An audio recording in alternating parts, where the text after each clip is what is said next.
তো ভাই এই বকনাটা কয়টা দেখেছিলেন? 1,07,000 টাকা। 1,07,000 টাকা। গরুটাকে নিয়ে আসার পরে কি কি চিকিৎসা করছেন? এটা মনে করলেন ভিটামিন করছি, ভিটামিন করার পরে কলজা কিমড়ির ইনজেকশন করছি, তারপরে কিডনির বড়ি খাওয়াইছি, ট্যাবলেটও খাওয়াইছেন? 2বার বীজ দিছি, বীজ ধরাই না। এবার আল্লাহর রহমতে আশা করতেছি বীজ ধরছি। দর্শক আসসালামু আলাইকুম, আমি এখন অবস্থান করতেছি একজন প্রান্তিক খামারির গোয়ালে। সে এই বকনাটা 1,07,000 টাকা দিয়ে ক্রয় করেছিল আরেকজন প্রান্তিক খামারির কাছ থেকে। বকনাটা খুবই উন্নত জাতের, খুবই ভালো মানের একটি বকনা। এই বকনাটির মায়ের দুধের রেকর্ড ছিল 27 লিটার। 27 লিটার তার মা প্রথম ল্যাকটেশন ছিল, 27 লিটার দুধ দিয়েছে। এই বকনাটা তার মায়ের প্রথম বকনা বাচ্চা। এই বকনার বাচ্চাটা ভাই 1,07,000 টাকা দিয়ে আরেকজন প্রান্তিক খামারির কাছ থেকে ক্রয় করে নিয়ে আসছিল। তো এই বকনাটা ওই প্রান্তিক খামারি বিক্রি করে দিয়েছিল। সে অনেকবার চেষ্টা করার পরও এই বকনাটার বীজ ধরাইতে পারতেছিল, মানে কনসিভ করাইতে পারতেছিল না। এর জন্য সে বিক্রি করে দেয়। এই ভাই ক্রয় করে নিয়ে আসে। এই ভাই মূলত আমার ভরসায় বকনাটা ক্রয় করেছিল। আমি বলছিলাম যে ভাই, আপনি এই বকনাটা আপনার বীজ ধরাই দিতে পারবো, আপনি যদি আমার সাজেশন গুলো মানেন, আমার কথা মতো চলেন, ইনশাল্লাহ বকনাটা বীজ কনসিভ করবে, প্রেগনেন্ট হবে। তো আলহামদুলিল্লাহ আমরা ফলস্বরূপ 1 মাস হয়েছে এই বকনাটাকে বীজ দেওয়া হয়েছে, এখনো হিটে আসেনি। আমি 100%-এর ভিতর 97% গ্যারান্টেড এই বকনাটা কনসিভ করছে। তার এই দেখেন জুনির অবস্থা একদম শুকাই গেছে, সে হিটে আসে নাই, মল ভাঙে নাই, এবং কি তার শারীরিক ফিজিক্যাল কন্ডিশন দেখে মনে হইতেছে যে বকনাটা এই 90%-এর মতন মানে কনসিভ করে ফেলাইছে। এখন ওই 7% বাকি আছে চেক দেওয়ার আগ পর্যন্ত। চেক দেওয়ার জন্য এই বকনাটা মিনিমাম 3 মাস হতে হবে। 3 মাস হলে বা 2.5 মাস হলে এই বকনাটা চেকে আসবে। তখন চেক দেওয়ার পরে আমরা আপনাকে একটা সাকসেসফুল ভিডিও হিসাবে এই বকনাটাকে আবার প্রেজেন্টেশন করব। তখন আপনারা দেখতে পারবেন যে বকনাটা চেকে আসছে কিনা। মূলত দর্শক, এখন বর্তমানে আমাদের খামারিদের মূল সমস্যা হচ্ছে আমরা একটু বেশি পার্সেন্টেজের বকনাগুলোকে বীজ কনসিভ করাইতে পারি না। অনেকবার বীজ দেওয়ার পরেও বকনাগুলো প্রেগনেন্ট হয় না, বা বকনাগুলো নষ্ট হয়ে যায়, আমরা কসাইয়ের কাছে বিক্রি করে দিই। কিন্তু না দর্শক, আমাদের যদি খামার সম্পর্কে সঠিক জ্ঞান থাকে, প্রজনন নিয়ম নীতিমালা যদি আমরা বুঝি, তাহলে অবশ্যই আপনার বকনাটি কনসিভ করবে এবং কি সে মা হবে। আপনাদের সেই সম্পর্কে সঠিক জ্ঞান থাকতে হবে। তো দর্শক, আমরা এই বকনাটির মালিকের সাথে কথা বলবো, খামারি আশরাফুল আশু ভাইয়ের সাথে আমরা কথা বলবো যে ভাই এই বকনাটা কত টাকা দিয়ে, কোন জায়গা থেকে, কিভাবে কি ক্রয় করলো, কার মাধ্যমে ক্রয় করলো, সেই সম্পর্কে জানবো। তো চলুন ভাই, এই খামারির যে মালিক, তার সাথে উদ্যোক্তা আশু ভাইয়ের সাথে কথা বলি। আসসালামু আলাইকুম ভাই। ওয়ালাইকুম আসসালাম ভাই। কেমন আছেন ভাই? আলহামদুলিল্লাহ, আল্লাহ আছে ভাই। তো ভাই এই বকনাটা আপনি কোন জায়গা থেকে ক্রয় করছিলেন? এটা মনে করলেন এক গ্রাম থেকে কিনে আনছি, রোয়ারসর গ্রাম থেকে কিনে আনছি ভাই। তো ভাই এই বকনাটা কয়টা দেখেছিলেন? 1,07,000 টাকা। 1,07,000 টাকা। 2বার বীজ দিছি, বীজ ধরাই না। এবার আল্লাহর রহমতে আশা করতেছি বীজ ধরছি। তো দর্শক, এই বকনাটা আশু ভাই আমাদের এলাকার একটি গ্রাম প্রত্যন্ত অঞ্চল রঘুনাথপুর থেকে 1,07,000 টাকা দিয়ে ভাই কিনে আনছে, তাই তো? হ্যাঁ ভাই।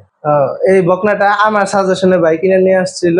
মানে এই বকনাটার সন্ধান আমি ভাইকে দিছিলাম। ওই খামারেও আমার একজন কাছের লোক, সে অনেকবার ওই বকনাটাকে প্রজনন করাইছে 2-3 বারের মতন, তারপর সে অধৈর্য হয়ে বিক্রি করে দিছে।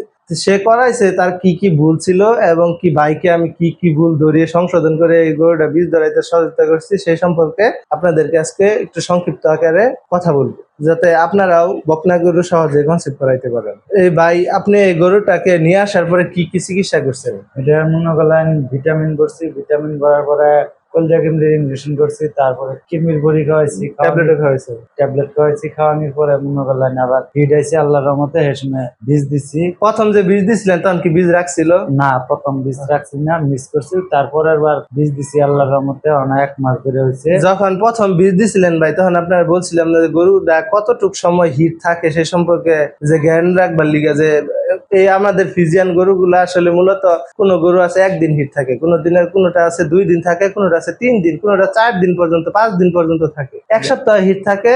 এরকম দেখছি যেগুলো 1 সপ্তাহ থাকে সেগুলো অসুস্থ, এগুলো ট্রিটমেন্ট করাইতে হবো। কিন্তু 3 দিন 3.5 দিন পর্যন্ত যেগুলো থাকে এগুলো স্বাভাবিক, এগুলো হয় হরমোনের কারণে। তো ভাই যেগুলো গুছায় কথা বলতে পারতেছে না, সে ক্যামেরার সামনে অভ্যস্ত নয়, আমি আপনাদের বলি।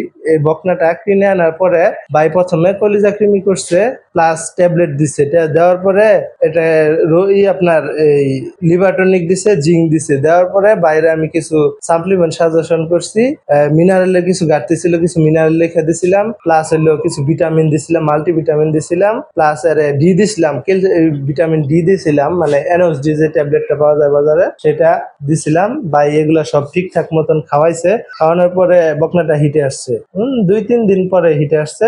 মানে খাওয়ানো শেষ হইলে মানে এক হিট তো আগে এসে পড়ছে। আমি ভাই বলছি যে যে এখন বীজ দিয়ে না, আপনি ট্রিটমেন্ট করাই নেন। তারপর ভাই ট্রিটমেন্ট গুলা করছে, করার পরে হিটে আসছে। হিটে আসার পরে বাইরে আমি বলছি কতক্ষণ হিট থাকে দেখেন। ভাই একদিন দেখা দ্বিতীয় দিন বীজ দিয়ে দিছে। দ্বিতীয় দিন বীজ দেওয়ার পরে গরুটা কনসেপ্ট করে না, আবার মনে করেন 21 দিন পরে আবার হিটে আসছে। হিটে আসার পরে পরে আমি বাইরে বললাম আপনার এখানে ভুল ছিল, যে গরুটা হয়তো 3 দিন থাকবে, আপনি দ্বিতীয় দিন দিয়ে দিচ্ছেন, এর জন্য হয় নাই। তো তার পরবর্তীতে আমরা আবার জিঙ্ক দেই, আবার ভিটামিন দেই। দেওয়ার পরে আবার গরুটা হিটে আসে।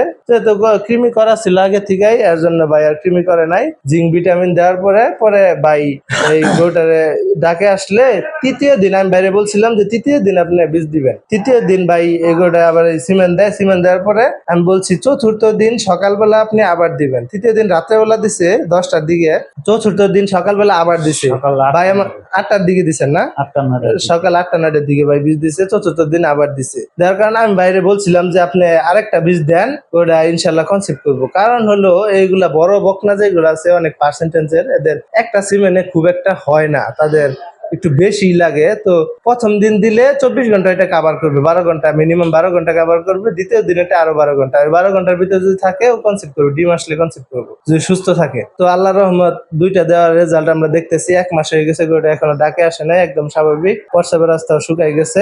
আমি যতদূর আশা করি যে এই বকনাটা 100% বীজ রাখবে।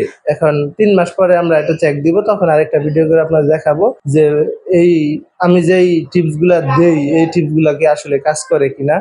আমি খুবই অল্প জ্ঞানী মানুষ, তারপরেও এই ডেইরি সেক্টরে আছি 7-8 বছর যাবত। যতটুকু শিখছি আপনাদের মাঝে তুলে ধরার চেষ্টা করি। আমি মূলত যতটুকু জানি এখন বর্তমান ডেইরি সেক্টরে হুমকি হলো বীজ ধরানো। আমরা বীজ ধরাইতে পারি না, গরু কষায়ের কাছে চলে যায়। এইটাই মূল সমস্যা। অনেক ভালো জাতমানের গরুগুলা আমরা দেখতেছি যে কষায়ের কাছে চলে যায়। তারপরে আমরা দেখতেছি যে এই দুধের স্বল্পতা, জাত পাওয়া যায় না ভালো মানের, এই প্রজনন নীতিমালা নষ্ট হয়ে যেতেছে। এর জন্য মূলত এই বকনাটাকে মূল সমস্যা যেটা ছিল, আগের খামারি যে বীজ ধরাইতে পারে নাই, এর কারণ হলো গরুটা কৃমিতে আক্রান্ত ছিল। প্রথমত সে কৃমি ট্রিটমেন্ট ভালোভাবে নেয় নাই, শুধু বড়ি খাওয়াইছে, কলিজা কৃমি করে নাই, প্লাস ভালো মানের ভিটামিন দেয় নাই। এই বকনাটাকে শুধু দুধ খাওয়াইছে, খরবুশি খাওয়াইছে। ওর শরীরের যে পুষ্টিমান দরকার সেগুলা কিছু এই বকনাটাকে সে দেয় নাই, যার কারণে তার শরীরে মিনারেলের ঘাটতি ছিল প্রচুর পরিমাণে, এর জন্য বীজ ধরে নাই। তো এই গরুটা আনার পরে, এই বকনাটা আনার পরে আমি বাইরে সর্বপ্রথম বলছি যে আপনাকে কৃমিনাশক করেন, প্লাস যে ভিটামিন মিনারেল গুলো আমি বইলা দিব এগুলো খাওয়ান। গরুটা পরিপূর্ণ হলে মা হওয়ার জন্য যখন প্রস্তুত হবে তখনই এই গরুটা আপনি বীজ দিলে কনসেপ্ট করবে, যদি আপনি প্রক্রিয়াটা ঠিক থাকে। তো এই বকনাটাকে এডিএল এর সিমেন্ট দেওয়া হয়েছে গত মাসের 3 তারিখে দেওয়া হয়েছিল। আজকে 3 তারিখ, 1 মাস। এর জন্য ভিডিও করতে আসা। আমরা আবার 3 মাসে যখন চেক দেওয়া হবে বকনাটা, তখন আবার দেখাবো, এবং কি এই বকনাটার প্রেগনেন্ট অবস্থায় কি কি যত্ন নিতে হয়, কিভাবে কি খাওয়াতে হয় সেই সম্পর্কে তখন একটা ভিডিও করবো ইনশাল্লাহ। আপনারা সকলেই ভালো থাকেন, সুস্থ থাকেন, আমার চ্যানেলের সঙ্গেই থাকেন। আসসালামু আলাইকুম।